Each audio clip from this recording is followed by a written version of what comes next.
us back again at the Newcastle United training ground for Eddie Howe's pre-match press conference ahead of the Carabao Cup quarter-final at Chelsea on Tuesday night. As always, plenty of injury updates from Eddie Howe, looking ahead to a big game. Obviously Newcastle's best chance of winning a competition this season, Eddie Howe said. And yeah, a lot to talk about, Jordan, after a big win for Newcastle going into this game against Fulham on Saturday. Yes, it was a morale boosting victory at the weekend, if not a huge moment in Eddie Howe's season, or Newcastle United season, sorry. After the game on Saturday, that's what Eddie Howe labelled it. He said it was a big moment, big win in the season, and it sets him up quite nicely for, well, this probably is, if you look at next games, etc. This probably is Newcastle's biggest game of the season because of the prize at stake, and an opportunity to progress into the semi-finals of the competition for the second consecutive year. You mentioned there, Dom, Eddie Howe said this actually represents Newcastle's best opportunity of winning a trophy as it stands. Obviously FA Cup, etc. That's to come, but Newcastle are technically only 3 games away from Wembley if they get through to, well, including tomorrow and then the two-legged semi-final. So it's a massive game. You mentioned the injuries there. Obviously that probably will dictate Eddie Howe's team selection tomorrow. Should I touch on the injury news? Yeah, I think it's always a good point to start. It's a big talking point around Newcastle's season in general. And as we always say, Eddie Howe, take what he says with a pinch of salt, but we can often try our best to read between the lines and provide what our takeaway from it anyway. Yeah, so Joe Linton and Fabian share, they're both undergoing scans today, which is Monday. Again, Eddie Howe reiterated that he doesn't think it's serious, but the scans will offer some clarity as to what the severity of the injuries. But as we sit here now, I suspect that'll probably make them a doubt for Chelsea, but hopefully they can get them back fairly quickly if the scan results come back positive, which what Eddie Howe is hopeful of. Kieran Trippier back tomorrow, back from suspension. Had a couple of knocks leading up to the game at the weekend anyway. Came off at half time obviously again against AC Milan, but was well rested, if you like, after having missed the weekend, and should be back tomorrow. Eddie Howe was also asked about Elliot Anderson, Matt Targett, similar timescale to what he'd give initially, which I think was 3 months, so he should be back February. And then Elliot Anderson, it seems like a bit of a complex on Elliot Anderson, isn't it, Don, where he's had a back injury, he's recovering from it. He's went to see a second specialist, which Eddie Howe said was good news because the second specialist reiterated what the first specialist said. And had some problems with the specialist. Yeah, exactly. This season. Yeah, but I think he's happy with that one. The back injury for Elliot Anderson has taken a little while to heal. It is healing, Eddie Howe said, but it is taking a little while. So when he'll be back, not too sure yet, but I think if you're going off initial timescales, I think it was late December. I don't think it'll be back then, but maybe into January time and we'll see Elliot Anderson at least step up his load in training. But apart from that, Isak, of course, yes. Alexander Isak. What did Eddie Howe say on Isak? He just reiterated what he said on Saturday, didn't he? He has a chance of playing Tuesday, but it's one of them where Newcastle don't want to aggravate that groin injury too much and may choose to rest him again. He's probably at a stage where he can play and he could probably get through 45 minutes or come off the bench or something like that, but it's just a case of managing him while Callum Wilson's fully fit or close to being fully fit.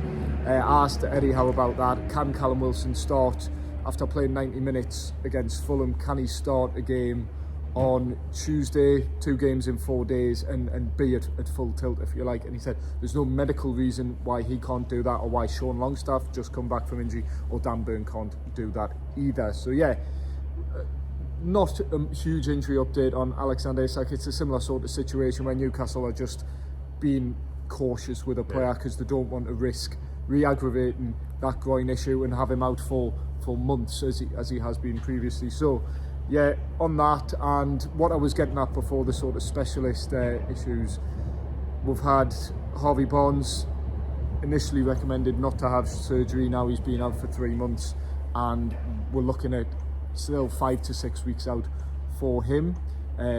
If he doesn't need surgery, there's still question marks over that. So that was the only other real injury update Eddie Howe had. So in terms of returning players, Alexander Isak has a small chance, I'd say. I think he'll be involved tomorrow personally. On the bench or something? Yeah, I think he will. I think to risk Callum Wilson again for a third game in a row, we've seen that last time when Isak was out. Well, look what happened. Callum Wilson came back and then Isak was on the sideline, so it seems like they need to manage both players as load, and I think probably an option you'll see is Isak probably on the bench, and then maybe depending on the scoreline at the time, might see him off the bench for the final half an hour, whatever. Because as I say, the Chelsea game, it's not just any other game. It's an opportunity to get in the semi-final, and if they lose tomorrow, it'll be really disappointing, because by the turn of Christmas you're out of 2 competitions. You've got the Premier League to focus on, and then you've got a derby against Sunderland to determine if you progress in the FA Cup. So I think Eddie Howe will look at that tomorrow, and Eddie Howe's spoken about sort of managing players' fitness and including players even though they're not 100%. I think Isak probably falls into that category. Okay, maybe he's not 100%, but is the risk worth it? Is it worth including Alexander Isak against Chelsea with an opportunity to get into the last 4 of the Carabao Cup? I would probably say so, but I'd probably change my opinion if Alexander Isak comes back tomorrow, Newcastle United lose and he's out for so many months. But I think at this moment, if I looked at it now, I think he has to be involved, because I do think tomorrow is, as I say at the start, Newcastle's biggest game of the season. Yeah, another big one, and another player who could potentially return to the starting lineup was Sven Botman. We saw him come off the bench on Saturday late on against Fulham, probably not quite 100% yet after being out for 3 months, but Eddie Howe said he's done his rehab very well and has a chance of starting. But would you start him tomorrow night, Jordan, given the situation? Yeah, I mean, I'm probably contradicting myself a little bit. Yeah, I've been just saying, let's risk Alexander Isak, but I probably wouldn't start Sven Botman tomorrow. I mean, to be fair, Eddie Howe, did he hint it a little bit? He mentioned about the players' load and how he's built it up really strongly. Yeah. So maybe there was a little hint in there, if reading between the lines. Haven't heard Eddie Howe. I don't think there was. But would I start him? I think centre half at the moment is probably where they've got enough cover, if you like. I know Fabian Schär's out now, but when I mean cover, I'm saying I can think of 2 centre halves that can play now, and Emil Kraft and Paul Dummett. Okay, I know it's not your strongest back line as such, and I want to see Newcastle play their strongest team, but I think Paul Dummett doesn't get the praise he deserves. I think in the 2 games he's played in the Cup this season, Man City at home, Manchester United away, and he's kept clean sheets in both of them. Emil Kraft was outstanding against Manchester United away in the previous round, and he was also outstanding on Saturday as well, even though you see he was at right back. But I think Emil Kraft is one of them players at the moment that just seems to be able to play anywhere in that back line. So if I seen Emil Kraft and Paul Dummett in that start 11 tomorrow, I would be quite content with that. If I do see Sven Botman in, I think it obviously indicates that he's prepared to, Eddie Howe is prepared to play him, obviously, and it shows that his fitness levels is probably further on than what I'm making out to be here. Yeah, Dan Burn's an option as well. Dan Burn, yes. Slotting in to a centre-back position, and then you go, if Kieran Trippier's back, you can play Tino Livramento on the left-hand side. Yeah, it's... so many options in defence. yeah. And then, if you're moving forward, obviously you've got Martin Dubravka in goal. Midfield, do you start Lewis Miley after such an impressive display off the bench? You've got no Joe Linton potentially. He's no doubt a big risk at the very least if he were to play. But as Liam said or alluded to after the Fulham game, Joe Linton was asked would he be okay for Tuesday. He said he hopes so, but whether that's just wishful thinking from a player, probably is straight after a win. So yeah, in terms of the midfield, Jordan, how would you want to see things line up? I think in the defence, I'd probably go Lascelles, Dan Burn, Livramento and Trippier. Go as full strength as you possibly can, to be honest. No, fair enough. Yeah, midfield, I think probably the midfield picks itself if Joe Linton's not fit. No Joe Willock. Yeah, no. Yet. January hopefully for him. So on the midfield would be Bruno, Miley, Longstaff. Same midfield that finished on Saturday. I'm trying to think now. I don't think there's any other midfield options. No, not really. Yeah. Elliot Anderson's still out. Yeah, and then midfield. The forward three. You're flogging Anthony Gordon, aren't you? Again, really? yeah. Well, you have to, yeah, because there's little. Poor lad. I know, little option. That's why getting Harvey Barnes back was so crucial. Not just because he's just like the summer signing, but just to relieve some workload on Anthony Gordon. Because Eddie Howe alluded to last week. I think Anthony Gordon's carrying a few knocks as well. He's one of the players that Eddie Howe says there's a lot of players carrying knocks, and he's one of them. Visibly carrying knocks. He's always limping after games. We've seen in that AC Milan game where he couldn't quite sprint as quick as he wanted to because he's been held back by a little tightness in his hamstring. So ideally you want to rest him, but he's so key to this Newcastle team, and if you take him out, there's little other options to come in. So I think probably the forward line has to stay the same as well, and then you hope that Alexander Isak is involved and then can come on. So I think defence. I think they've got options now. Although Fabian Schär is injured, I think they have got options in that back line. A lot of versatility. They've got bodies at least. Yeah, the bodies, but further up the pitch, they're so stretched. I try to see the likes of Ben Parkinson and stuff on the bench. They've got very little options, but I think it's just trying to get through this period. I think Eddie Howe's touched on it before. You just have to get through this busy period and then hope there's bodies back on January the 1st or later into January. Yeah, just on that theme, the hectic fixture schedule's obviously taking its toll on the squad, but question I asked Eddie Howe, it wasn't necessarily the games as such, or it was the games as much as the opposition. When Newcastle have just had no respite, we've touched on it before in previous videos, where you're playing Chelsea, Manchester United, Manchester City in the cup competitions, and then Champions League, AC Milan, PSG, and Borussia Dortmund as well. So there's just the intensity, and every game's a huge game. There's no respite. I know a manager like Eddie Howe will probably go, every game's important, we'll go full out in every game, but there's no, like last season, there's no Tranmere, there's no Sheffield Wednesday, obviously they lost that game, but there's no chance almost to not take your foot off the gas, but rotate the squad in a way, or mentally.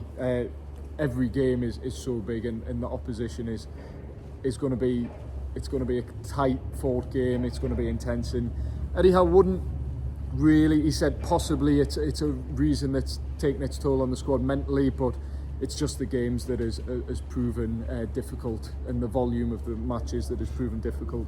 And following on from that, Eddie Howe went on to say, if Newcastle want to be one of these top teams, it's these type of run of games that they have to play. They need to, week in, week out, or 3 games a week, they're playing Premier League Saturday, and then the midweek games they're playing top opposition, and that's the reality Newcastle are going to get used to, and they're going to have to get better at dealing with that. So he turned a possible complaint of the cup draws into a positive looking forward, I thought. Yeah, no, I think, to be fair, Eddie Howe, he's rarely made any excuses through this, has he?